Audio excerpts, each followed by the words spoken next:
Good morning, everyone. In last lecture, we have done Cartesian product of two sets, and we study about relations and those relations which satisfy some special conditions that is known as functions. After Cartesian product, we study about the equal ordered pair, that is ordered pair. Ordered pairs are those pairs which are written in a fix order, जिनको हम fix order के अंदर लिख देते हैं. Here you have if a/3 + 1 and b-2/3, that is your one ordered pair, and another is 5/3 is equal to, both are equal. Both are equal हमने conditions पढ़ी थी. if a is equal to b is a comma b is equal to x y, that implies a is equal to x and b is equal to y. This implies an applicable on both sides. That means चाहे आपके पास ये होगा तब ये चीज़ है, और a b is equal to x y होगा तो a is equal to x and b is equal to y होगा. From this result, here we have that implies a/3 if two pairs are equal, that means first element is equal to first and second is equal to second. a/3 + 1 is equal to 5/3. 1 minus कर देंगे इसके अंदर से, ये बच जाएगा 2/3. a/3 is equal to 2/3. 3 से 3 non zero है, कैंसिल आउट हो गया. That implies a is equal to 2. Here you have b-2/3 is equal to 1/3. That implies b is equal to 3/3 मतलब 1. a की वैल्यू 2 और b की वैल्यू 1 है. आप यहाँ पुट करके वेरीफाई भी कर सकते हैं. a की वैल्यू 2 पुट करो तो ये आपका बन जाएगा 2/3 + 1. b की वैल्यू 1 पुट करो, 1 - 2/3 1/3, that is 5/3 and 1/3. That is your verification. Now we are doing next question. Here you have x + 1, 1 is equal to 3, y - 2. So you have x + 1 is equal to 3 and 1 is equal to y - 2. Means x is equal to 2 and y is equal to -3. -3 नहीं +3. ठीक है, तो ये आपका second part था. Now we are having a is equal to -1 and 1. And you have to find out a cross a, Cartesian product of these two. First of all, we find a cross a, that is Cartesian product of a set to the same. उसी पे है, इस तरीके से है ये आपका, that is a and that is also a. You have here -1 and that is 1, -1 and 1. -1 -1 पे भी जाएगा और 1 पे भी जाएगा, 1 भी -1 पे भी जाएगा और 1 पे भी जाएगा. इस तरीके से ये आपके रिलेशंस हैं. तो यहाँ से हो गया a cross b is equal to -1 1 -1 -1, फिर 1 -1 एंड 1 1. ठीक है बेटा, ये आपके a क्रॉस a है. इसके बाद a cross a multiply with cross a, that is equal to, अब इसकी -1 के साथ भी करनी है और 1 के साथ भी. -1 1 -1 के साथ कर दिया, फिर -1 1 और 1 के साथ कर दिया. फिर सेकेंड वाली ब्रैकेट को भी ऐसे ही -1 के साथ एक बार और फिर 1 के साथ. थर्ड वाली ब्रैकेट को भी 1 -1 और -1 1 -1 और 1. Now fourth 1 1 -1 1 1 and 1. That is your a cross a. एक बात और है बेटा, जो ये हम Cartesian product on 3 sets find out करें, दैट बिलोंग्स टू R3. ये R3 होते हैं, मीन्स स्पेस के अंदर होते हैं. जब भी हम 3D यूज़ करते हैं मतलब स्पेस के अंदर होते हैं 3D. और जब आप a cross a find out करें, ये आपका ऐसे जो कार्टेशियन हमने किया था रिलेशन बिटवीन ग्राफ्स, ये OX मतलब ये XY प्लेन के अंदर होती है. ठीक है, और ये XYZ मतलब स्पेस के अंदर होता है. And that belongs to R². ये R² से बिलोंग्स करता है, that is R³. R³ means 3D में, R² मीन्स 2D में XY प्लेन के अंदर. ठीक है बेटा, मेरे ख्याल से आप समझ गए होंगे। Now we are doing next भी सेम ऐसा ही है, तो आप मेरे ख्याल से कर लोगे। अब हम पढ़ रहे हैं results on Cartesian product. Cartesian product पे हमारे कुछ रिजल्ट्स हैं, वो पढ़ रहे हैं।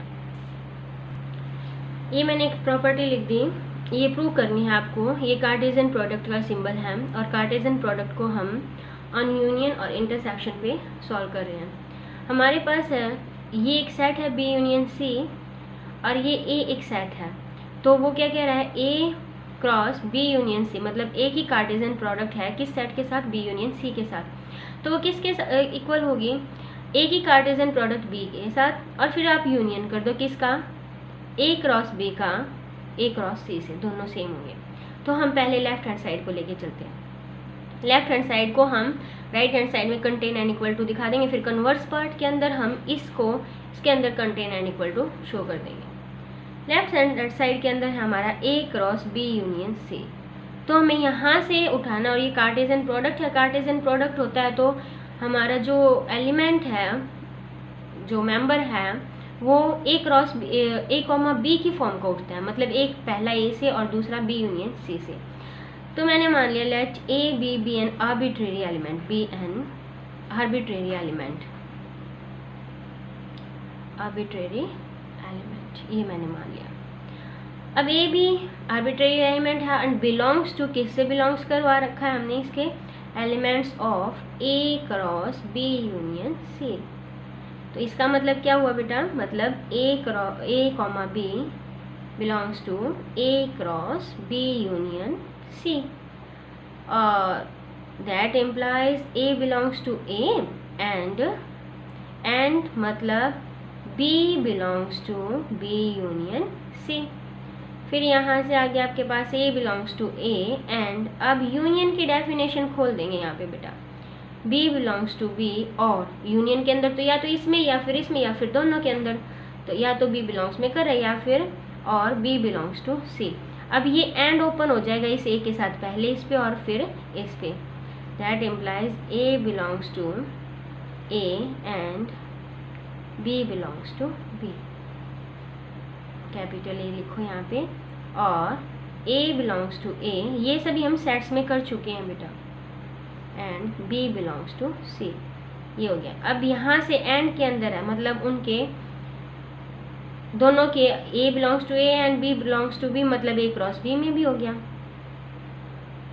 यहाँ से क्या आ गया, A B ऑर्डर्ड पेयर हो गया, belongs to A cross B, ठीक है बेटा।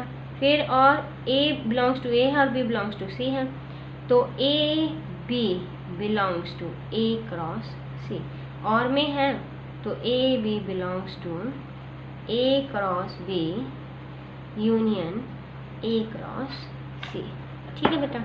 ये इसके अंदर आ जाएगा A cross C, A cross B। ये कहाँ से लिया था हमने, उठाया था A cross B union C contain N equal to A cross B union A cross C। मेरे ख्याल से आप सभी को समझ आ गया होगा, ये फर्स्ट पार्ट मान लिया।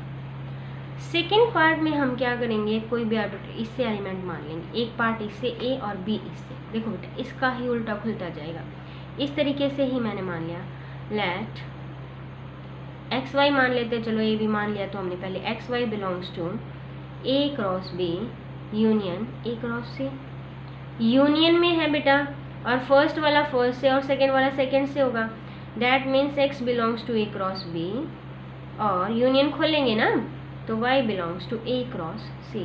अब x belongs to A cross B है, इसका मतलब क्या हुआ,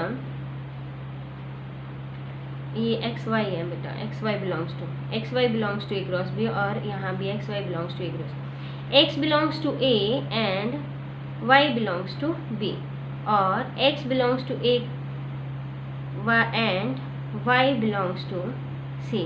अब देखो बेटा बिलोंग्स टू A और बिलोंग्स टू, ये दोनों इकट्ठे हो जाएंगे और बीच में आ जाए, ठीक है, मतलब यहाँ से आ गया x बिलोंग्स टू A, क्या आ गया, x belongs to A and y belongs to B और y बिलोंग्स टू C।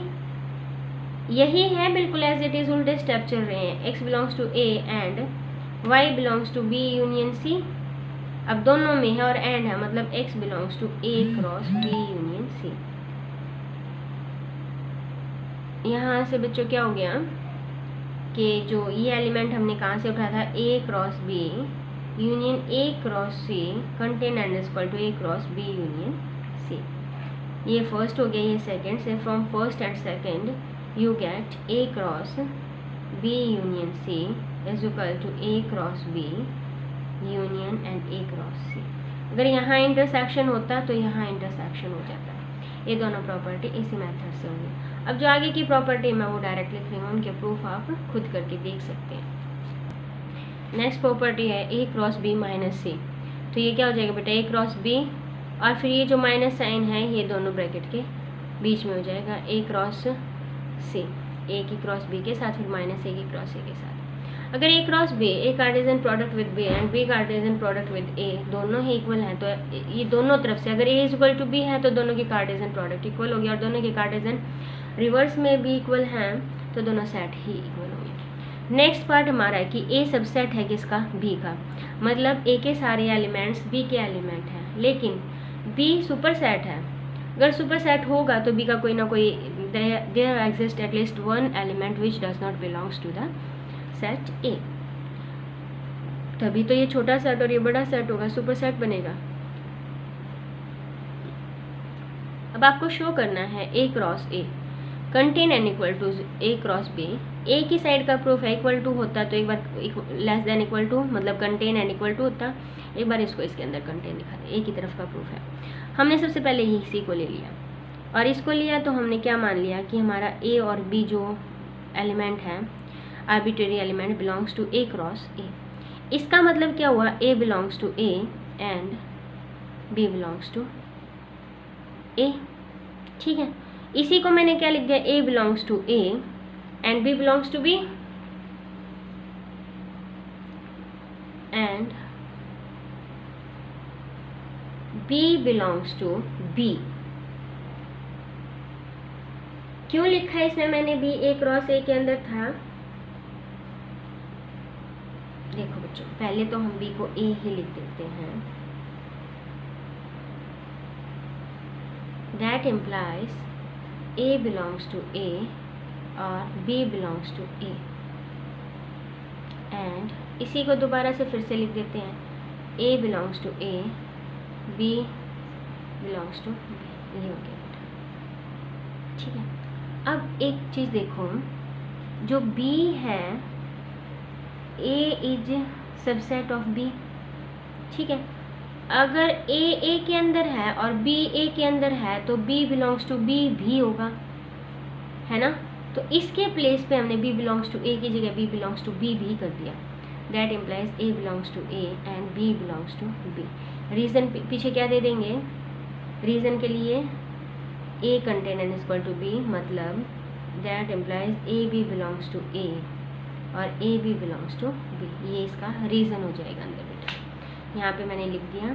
फिर है and A belongs to A। इधर जो है A बिलोंग्स टू A करने की बजाय मैं पहले A बिलोंग्स टू B में भी तो होगा, इसको कर दिया मैंने A belongs to B and B belongs to A। ठीक है बेटा, तो ये हो गया A B belongs to A cross B and A B belongs to B cross A, मतलब A B belongs to A cross B और and मतलब common intersection B cross A। मेरे ख्याल से आपको समझ आया होगा ये। अगर कोई दिक्कत रहती है तो आप मुझसे पूछ सकते हो। थैंक यू बेटा, हैव अ नाइस डे।